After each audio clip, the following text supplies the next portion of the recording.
एक बार किसी एक नगर में एक साहूकार रहता था।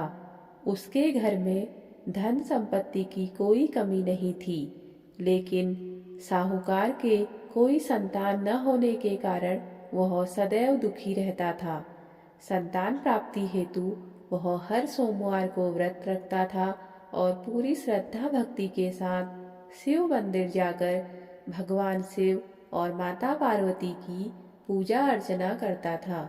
उसकी भक्ति देखकर एक दिन माता पार्वती अत्यंत प्रसन्न हुई और भगवान शिव से साहूकार की मनोकामना पूर्ण करने का आग्रह करने लगी।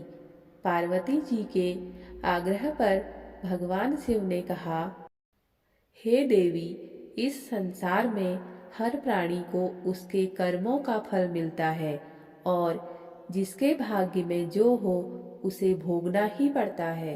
लेकिन पार्वती जी ने साहूकार की भक्ति देखकर उसकी मनोकामना पूर्ण करने की इच्छा व्यक्त की। माता पार्वती के आग्रह पर शिवजी ने साहूकार को पुत्र प्राप्ति का वरदान दिया, लेकिन उन्होंने कहा कि यह बालक 12 वर्ष तक ही जीवित रहेगा। और इस बात को सुनकर साहूकार को ना ही दुख हुआ और ना ही खुशी हुई। वह पहले की भांति शिवजी की पूजा अर्चना करता रहा। कुछ समय पश्चात साहूकार की पत्नी ने एक पुत्र को जन्म दिया। जब वह पुत्र 11 वर्ष का हुआ तो उसे पढ़ने हेतु काशी भेज दिया गया। साहूकार ने पुत्र के मामा को बुलाकर उसे बहुत सारा धन देते हुए कहा कि तुम इस बालक को विद्या प्राप्ति हेतु काशी लेकर जाओ और मार्ग में यज्ञ कराते हुए जाना और ब्राह्मणों को भोजन और दक्षिणा देते हुए जाना। और दोनों मामा भांजे इसी तरह यज्ञ कराते हुए और ब्राह्मणों को दान दक्षिणा देते हुए काशी नगरी की ओर चल पड़े। इस दौरान रात में एक नगर पड़ा, जहाँ नगर के राजा की कन्या का विवाह था। लेकिन जिस राजकुमार से उस कन्या का विवाह होने वाला था वह एक आंख से अंधा था। राजकुमार के पिता ने अपने पुत्र के अंधा होने की बात को छुपाने हेतु सोचा, क्यों ना साहूकार के पुत्र को दूल्हा बनाकर राजकुमारी से विवाह करा दिया जाए। विवाह के पश्चात इसको धन देकर विदा कर दूंगा और राजकुमारी को अपने नगर ले जाऊंगा। और इस प्रकार साहूकार के पुत्र को दूल्हे के वस्त्र पहनाकर राजकुमारी से उसका विवाह करा दिया गया। साहूकार का पुत्र ईमानदार था, उसे यह बात सही नहीं लगी, इसलिए उसने अवसर पाकर राजकुमारी से कहा, तुम्हारा विवाह तो मेरे साथ हुआ है, लेकिन जिस राजकुमार के साथ तुम्हें भेजा जाएगा वह एक आंख से अंधा है। मैं तो काशी पढ़ने हेतु जा रहा हूँ।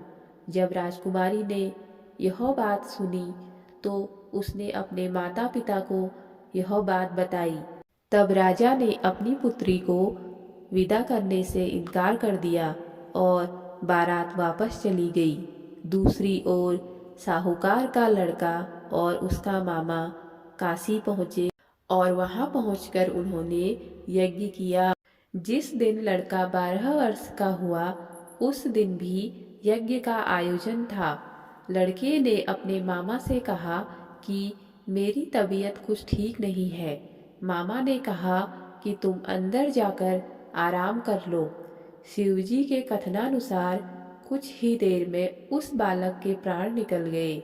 मृत भांजे को देख उसके मामा ने विलाप करना शुरू किया। संयोगवश उसी समय शिवजी और माता पार्वती उधर से जा रहे थे। तब माता पार्वती ने भोलेनाथ से कहा, हे प्रभु, मुझे इसका रोना सहन नहीं हो रहा है। आप इस व्यक्ति के कष्ट को अवश्य दूर करें। जब शिवजी मृत बालक के समीप गए तो वह बोले कि यह उसी साहूकार का पुत्र है जिसे मैंने 12 वर्ष की आयु का वरदान दिया था। अब इसकी आयु पूरी हो चुकी है।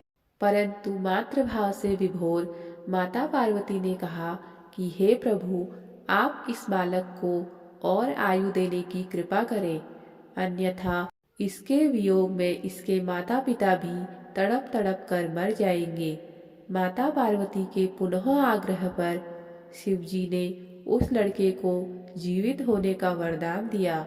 शिवजी की कृपा से वह लड़का जीवित हो गया और अपनी शिक्षा पूर्ण करने के उपरांत मामा के साथ अपने नगर की ओर वापस चल दिया। दोनों चलते हुए उसी नगर में पहुँचे जहाँ उसका विवाह हुआ था। उस नगर में भी उन्होंने यज्ञ का आयोजन किया। उस लड़के के ससुर ने उसे पहचान लिया और महल में ले जाकर उसकी खातिरदारी की और अपनी पुत्री को उसके साथ विदा किया।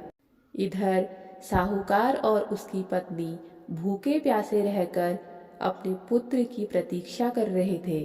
उन्होंने अपने मन में यह प्रण कर रखा था कि यदि उन्हें अपने बेटे की मृत्यु का समाचार मिला तो वह भी अपने प्राण त्याग देंगे। परंतु अपने पुत्र को जीवित पाकर वे अत्यंत प्रसन्न हुए और उसी रात भगवान शिव ने साहूकार के स्वप्न में आकर कहा, हे श्रेष्ठी, मैंने तेरे सोमवार के व्रत करने और व्रत कथा को सुनने से प्रसन्न होकर तेरे पुत्र को दीर्घायु प्रदान की है। इसी प्रकार जो कोई सोमवार का व्रत करता है या कथा सुनता है और पढ़ता है, उसके सभी दुख दूर होते हैं और उसकी सभी मनोकामनाएं पूर्ण होती हैं।